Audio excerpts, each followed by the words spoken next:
All right. And he's not done. The Bible said in describing the Antichrist that he's there to conquer through peace. And you talked about the revived Roman Empire, where he's going to gather the world together. He's going to have the power to make everybody think that he is terrific, but he pulls off a peace treaty with Israel and the enemies that we see around her right now that nobody else has been able to do.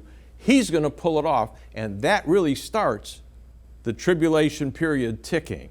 Talk about that for a moment, and then I want to get back to God's doing something at the same time. What is God doing? But talk about the fact of this peace treaty being signed. John, here's where we go out of the book of Revelation to an Old Testament reference. Daniel chapter 9 and verse 27. In that verse it says, "And he," that's referring to the Antichrist, "will confirm a covenant." That covenant's talking about the peace treaty that you've just mentioned. Mm-hmm. And in that period of time, there's going to be a temple, and he'll cause the sacrifice in the temple to stop. He'll just have everything cease at that point in time, because ultimately ahead is the abomination of desolation. Which is what? The abomination of desolation is when actually the Antichrist walks into the Holy of Holies at a temple at the midway point there of the tribulation period between the rapture and the return of Jesus Christ. 2 Thessalonians 2:4 says he goes in and claims to be God. That's blasphemy against Almighty God. That's the abomination of desolation. Right.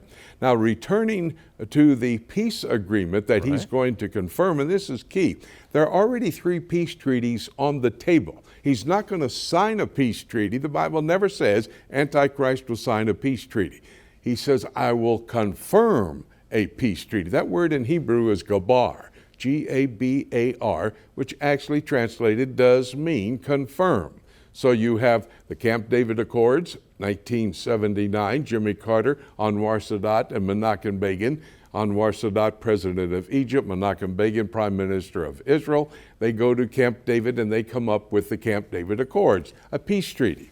And then the second peace treaty would take place on September the 13th, 1993, when Bill Clinton would bring Yasser Arafat to the White House along with Yitzhak Rabin, who was the prime minister of Israel. And they would sign then the Oslo Accords, a peace agreement between Israel and the Palestinian people. The next year, October the 26th, 1994, Bill Clinton comes back into the Middle East. He brings along all of his constituency of leaders that help him to do what he does as president. He invites King Hussein of Jordan to come into the Arava, which is the southern end of the Jordan Valley, right near Eilat and the Red Sea. And then he brings Yitzhak Rabin, prime minister of Israel. The 3 men, they then sign the peace treaty between Israel and Jordan. John, I had the privilege of being able to be there, just about as close as I am from here to you when these men signed this treaty. I got to tell the people, how does Jimmy know all of that? A lot of times you are on the platform as a news correspondent covering these events, so you know them back and forth. Well, here we have now then the 3 peace treaties. Camp David Accord, 1979. Oslo Accords, 1993. 1994, the peace treaty between Israel and Jordan. Right. And so going back now to the text, Daniel chapter 9 and verse 27, it says that he, the Antichrist, will confirm. He doesn't sign, but he walks on the scene, he looks at the treaties, and he says, gentlemen, I can confirm this treaty. And he confirms all 3 treaties. They're not working today. They've never been normalized. And he confirms them. And that does, as you mentioned, starts the clock ticking on the 7-year tribulation period. All right.